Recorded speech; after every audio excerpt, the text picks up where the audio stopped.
Deux projets de loi, l'un à caractère financier et l'autre éminemment économique, adoptés ce vendredi à l'Assemblée nationale par la Commission des relations extérieures de l'institution. Ce sont les projets de loi autorisant le président de la République à ratifier l'accord de Cotonou, révisé le 22 juin 2010 à Ouagadougou, et celui l'autorisant à faire adhérer l'État de Côte d'Ivoire à la Convention sur la prescription en matière de vente internationale de marchandises conclue à New York aux États-Unis en juin 1974.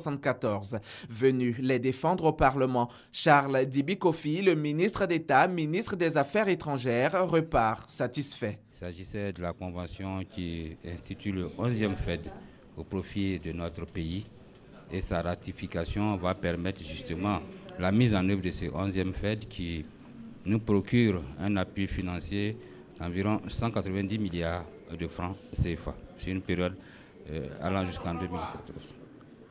Le deuxième élément, il s'agit de régir les transactions commerciales internationales entre des opérateurs économiques.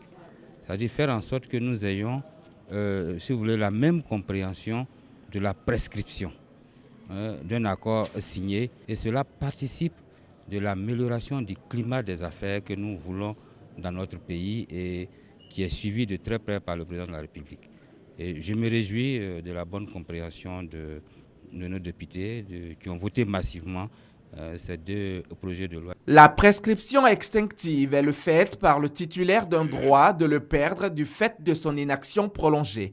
En matière de vente internationale de marchandises, ce laps de temps faisait l'objet d'une appréciation divergente dans la plupart des systèmes juridiques nationaux. L'accord de Cotonou, lui, est l'instrument juridique qui fonde le partenariat entre 79 pays d'Afrique, des Caraïbes et du Pacifique et les 27 États membres de l'Union européenne.